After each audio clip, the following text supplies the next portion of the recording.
today's video, I'm going to be showing you my nails and featuring the new Madam Glam House of Giving collection, which was released today. And this whole set was inspired by the color Purple Era, which is just such a rich, deep, beautiful purple, and it covers in one coat, which makes it ideal for encapsulating like I did in the French tip nails. So we've got acrylic and gel polish working together, and I'm thankful for that. This whole collection is about thankful, so I'm like, hey, there we go, nice pun.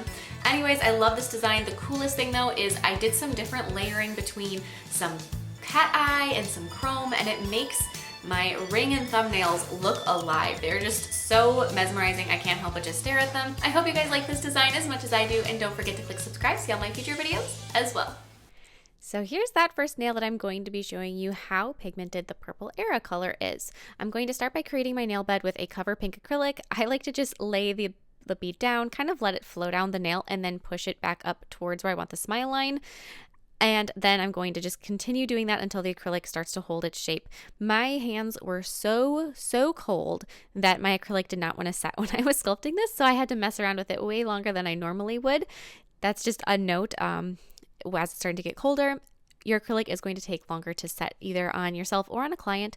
I know some salons that'll put a heating pad under their nail towel just to keep some warmth so the acrylic does set, because normally this would have taken me a fraction of the time that it did today just because of that temperature. So I'm going to keep adjusting my smile line. It doesn't have to be 100% perfect, but if you've got the time and you have the brush, you might as well just keep working on it until it's pretty much going to tell you no. After I have that done, I'm going to tip my finger down. This is going to be more important. It's hard to do on camera because the acrylic is going to be much more fluid than normal, again, temperature. So it's going to have a much higher risk of flooding my cuticle, which it did. Again, tip your finger down, makes a big difference. It's just one of those things where you have to kind of adapt. This was the first day I used acrylic when all of a sudden our temperature plummeted, because all of a sudden, you know, the world was like, hey, let's snow on Halloween.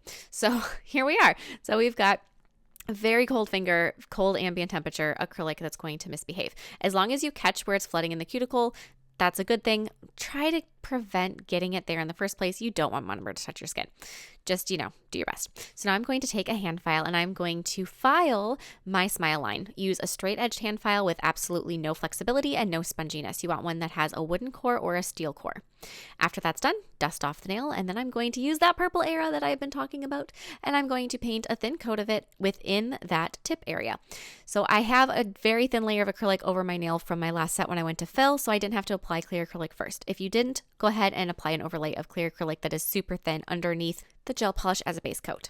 Now I'm going to grab a bead of clear acrylic that I dipped into this beautiful, kind of clear, shifty, loose glitter that I have, and I'm going to add that on top of my French tip. So I've got the purple gel polish and then the glitter. Using gel polish in an encapsulation for a French tip like this, instead of colored acrylic, is going to give you a better color payoff, especially if it's pigmented like this, and less thickness. If you were to do this, especially on a shorter nail like mine, where I want to be super thin as well, it would have taken a lot more to get the color acrylic and then the glitter. It just would have ended up much more bulky than using gel polish. Now I'm going to encapsulate the tip entirely with clear acrylic to smooth it out, try to build up the tip to about the same height as my nail bed. However, that nail bed color was intentionally sculpted a little thicker than normal. After it's all the way sculpted like this, you will be able to go ahead and file it, and the smile line will turn out absolutely gorgeous as long as it was filed well originally. Now I'm going to take and I'm going to apply a very thin overlay of clear acrylic over the section of my nail on my pinky that doesn't have acrylic on it at the moment. Again, I do have some residue of acrylic on my nail from my previous set, so I don't have to do it over the whole nail. Same situation, my acrylic is going to be a runny mess, so I'm going to be very careful to only keep it on the nail. Now, using that same glitter mix that I applied over the purple in the French tip, this time a little bit heavier on the glitter, I'm going to apply a little overlay over the top of the whole nail. Isn't that beautiful? It looks just like cut glass or, I don't know, fairy dust or something. Love that mix. I'm going to apply a full overlay, then I'm going to encapsulate it to make sure that the glitter is protected. Also at this point, building up my apex and everything else that is required. Make sure that the nail is nice and strong and just as thick as it absolutely needs to be. Again, you can see I'm tipping my finger down. That is such an important step to do whenever you're doing an acrylic encapsulation, but even more so if it is on a cold day or if your acrylic is seeming like it's going to run. I have filed those 2 nails. I have encapsulated, or I have filled all my other nails, and now I'm going to cleanse them with some just nail cleanser. This isn't acetone or non-acetone. It's kind of a mix of alcohol and acetone together. It's a nail cleanser. Can buy them all over the place. And then I'm going to apply some gel top coat over the top of those 2 nails to keep them nice and shiny. The reason that I did those 2 alone is because I finished those on one night, and then I came back and I finished the rest the next day. And I wanted to make sure my top coat stuck very well. Meanwhile, the next day I went through and filed the rest of my nails, and gel polish won't stick very well if the nail's already been filed, if it's been a little bit of time, because I've used lotion, I've washed my face, all this stuff, residue on the nail. So top coat those if they're filed. Now using Purple Era, once again, you can see how luxurious that color is. One coat, that's all I'm going to do, because again, trying to keep this nice and thin. Then I'm going to use the Super Cat Eye Polish from Madam Glam, which is a clear with a silver reflective mix in it, which is the magnetic. And then I'm going to use my my magnet, and I'm going to go left, right, or like east, west, north, south with it, which is going to give you a shift. It's not going to give you a line, it's just going to give you a shift in color. Now I'm going to use a chrome gel base coat, or chrome gel, yeah. And then I'm going to use a blue chrome over the top of that. So we've got this purple, we've got this shiftiness, we've got this blue chrome. It's a subtle blue chrome. I didn't want anything too obnoxious, but it just makes this amazing combination altogether. But to take it one step further, because, you know, just got to go a little bit more, I'm going to take some black pudding gel.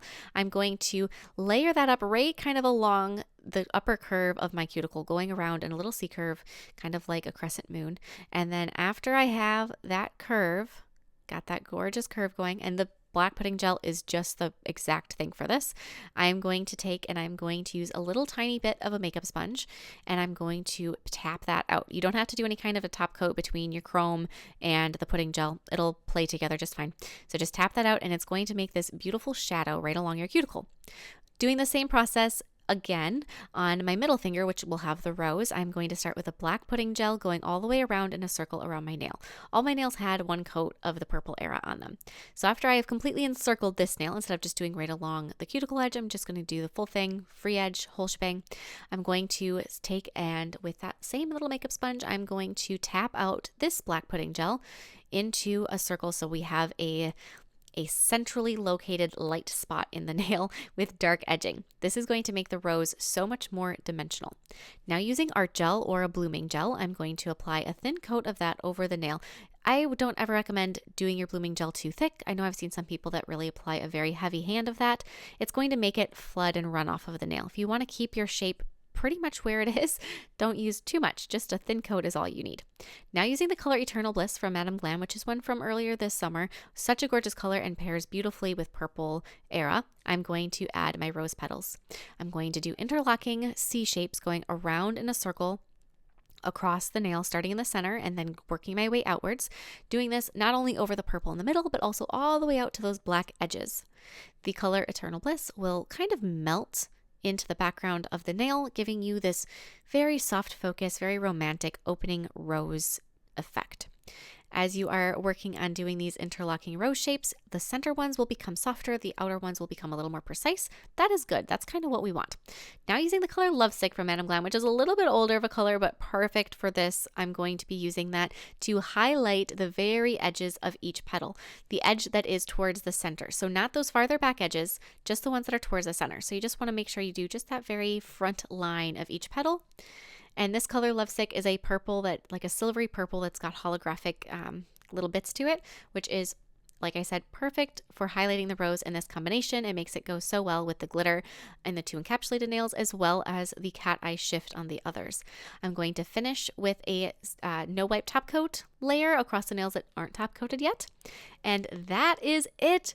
Like I said in the intro, this shift is just mesmerizing. I just can't get enough of it. I have been looking at them in different lights. I've been staring at them in sunlight versus daylight. I've shown a flashlight over them just to see what would happen, because it is just so cool.